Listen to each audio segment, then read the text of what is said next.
By mid-November 1978, concerned relatives of Temple members persuaded Congressman Leo Ryan to visit Jonestown.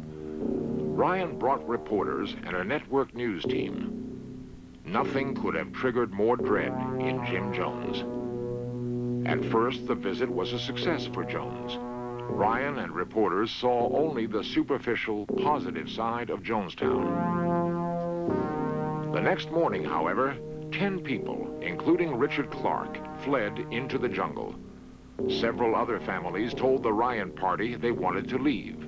Jones could not change their minds. Congressman Ryan came over to him and he said, "Jim, don't be upset about this." He said, "If half of the people here were to leave, I would still say you have the most beautiful place. It's a dream." Jones would not be soothed. Is it conceivable that he was mentally unstable from an early age, a borderline psychotic who attempted to realize his paranoid delusions of grandeur? Now his dreams seemed to crumble around him.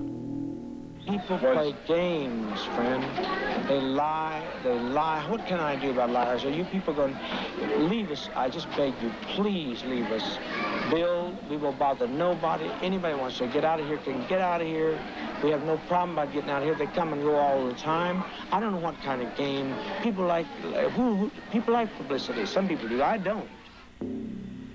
Emotions ran high as the defectors left with the Ryan party. Tommy Bogue was among them. So we're going down the road, and then they stop to take some pictures further along. When they stop, we tell them, "Don't stop, keep going, because something's going to happen." So we come into the airport, and that's where we all get off and we wait for the airplanes. And I loaded onto the big airplane, and I was sitting right across from the door in the back. Okay, and then that's when we saw the tractor and trailer coming around.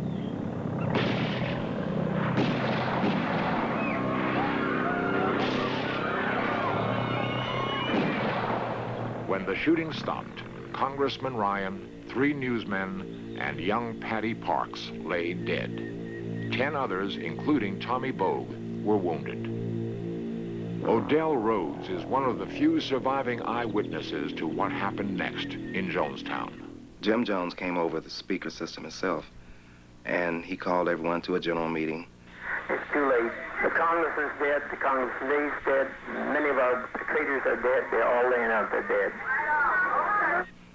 He told us that the Guyanese army would parachute in on us, and they would torture older people and babies, and that, you know, when they come, you know, we should all be dead.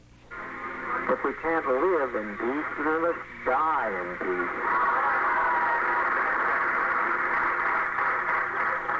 We've been so betrayed.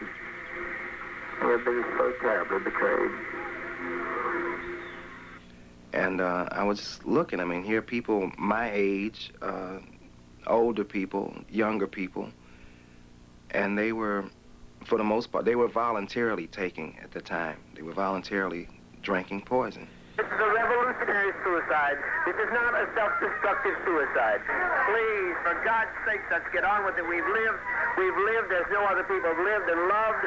We've had as much of this world as you're going to get. Let's just be done with it. Let's be done with the agony of it. Eyewitness Stanley Clayton. Some people was not getting up out of their seat. They were sitting there, you know, scareless, you know, deaf, you know, they don't want to do this. Where people with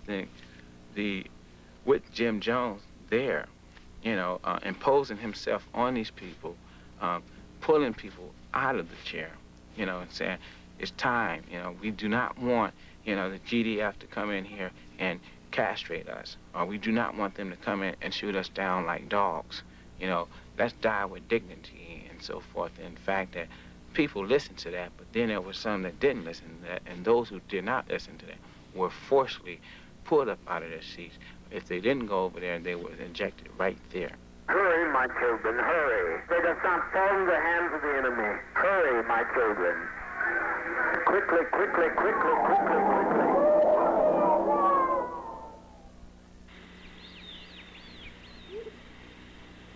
Odell Rhodes and Stanley Clayton escaped into the jungle. When Odell returned with Guyanese officials, they found Jim Jones shot in the head. Of 914 dead, only he and his nurse had not taken poison. Jim Jones and most of his followers are gone, but disturbing questions remain. Is our present society especially vulnerable to men like Jones? Are there other cults in America with tragic potential? Reportedly, there are still people who venerate Jim Jones, who sleep with his picture, and who feel he is the only person who ever loved them.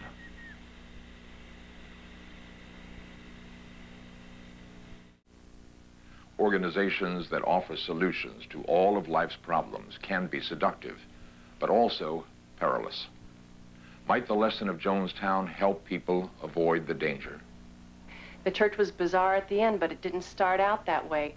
What a person saw the church in the beginning and what they saw afterwards were two different things. People were tricked, and I believe that most people can be tricked.